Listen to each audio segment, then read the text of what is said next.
So we haven't posted in a while, which I'll explain what's been going on in our life, but I also want to first talk about our lifts. And we actually are in prep. We're about halfway done right now, and I don't think most people would compete, but we're going to. I'm still injured. I can't squat, so I'll just do push pull, but Scott will do full power, which I'm excited for him. And this is also a new federation. We will be using the stiff bar, which is also new for us. And then I will be having to cut weight to make the 143 class. So right now I have to cut about 3.3 pounds. And usually weigh in is the day before, but with this comp, weigh in is the day of. So you have to make sure you make weight or you have to be in the higher weight class. But last prep, Scott really couldn't deadlift due to his hip, so he's actually been able to get a lot of deadlift training in so far.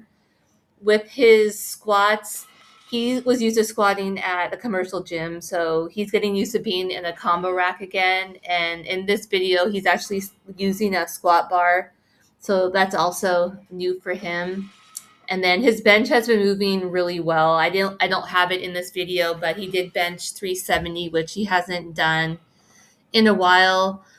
And I'm still injured and I can't really do sumo, so Scott said we'll just do conventional and keep progressing with your conventional because it doesn't hurt my injured area. I'm just the muscles you need to do conventional right now for me are weak, so I'm just trying to build up that strength. And last prep, it would take me 2 weeks to recover each time I deadlifted. So I only got to deadlift like 6 times before competition.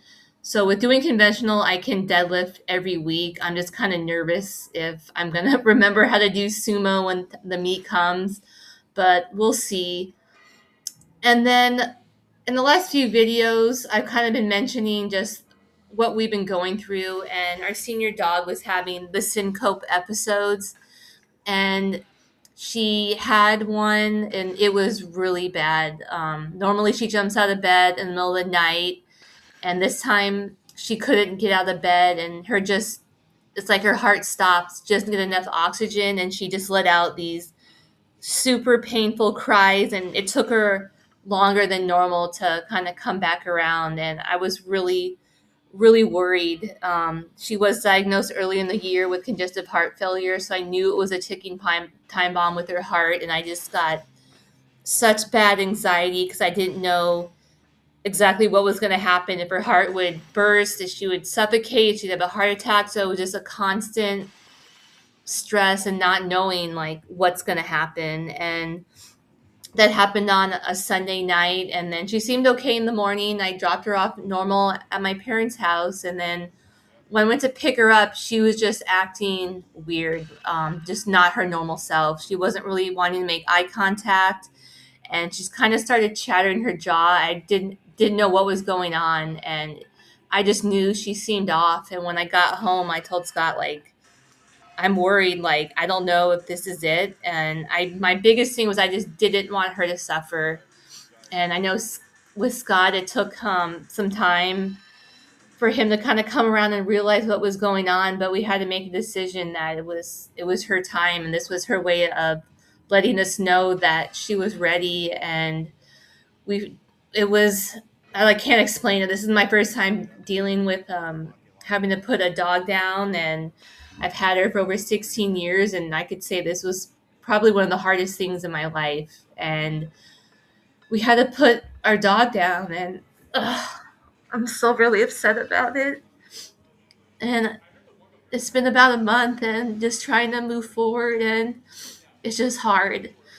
The biggest thing was that she didn't suffer, but we didn't sleep. Like, she had the Simcoe episode at night at 3 in the morning, didn't sleep.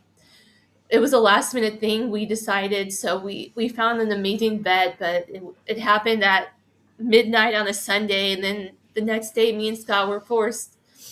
We had to go to work, act like nothing happened. And we basically had no time to grieve, didn't sleep for 2 days, had to put our dog out. And then business as usual, back to work. And we haven't really had time to deal with things and just trying to move on, but it's really hard. And we just the only thing that keeps us going is knowing she didn't suffer. That was my biggest thing, is will she send me a sign when I know it was time? And I know that was her sign. So it's easy to stay at home, not want to get out of the bed and be depressed, but we're just trying our best to move on and just push through and just try to be positive and there for each other. But it's really hard. And I don't know, people could say, well, it's just a dog, but it's not. Like, that was like my child. It's so much of the last 2 years of her life, like, I dedicated to her. I didn't sleep. Anything she wanted, I was up. And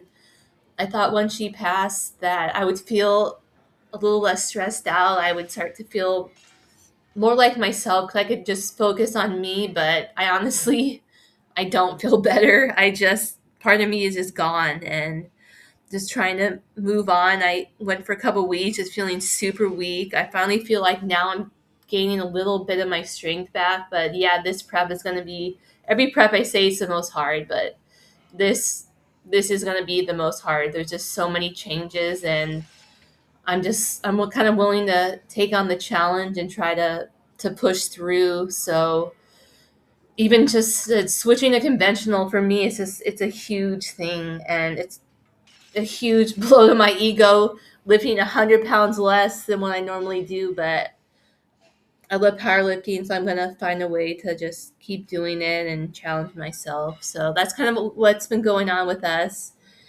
Um, yeah, it's just been hard. I know in our past videos, the past few years, we would do our car chats. We just, the past year, we just have not really want to been on.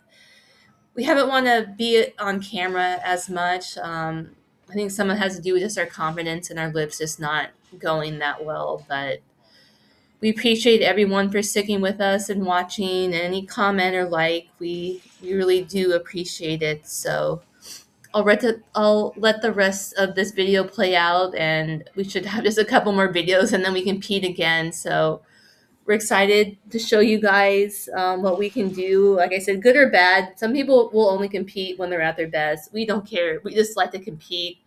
We're not afraid to fail in front of people, especially Scott. He'll get his first two lifts and he'll jump 40, 50 pounds and the bar won't move. But what's the point of doing something if you're not going to challenge yourself and take it easy? So stay tuned with how this rest of this prep goes, and we hope you guys will stay around to see us compete.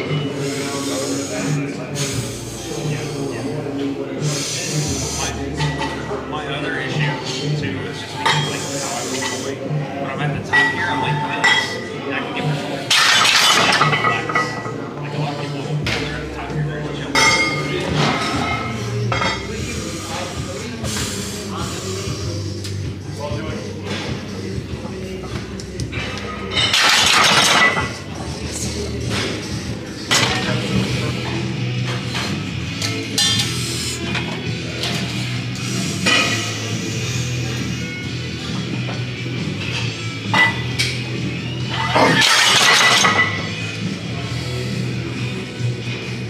Better than a lot.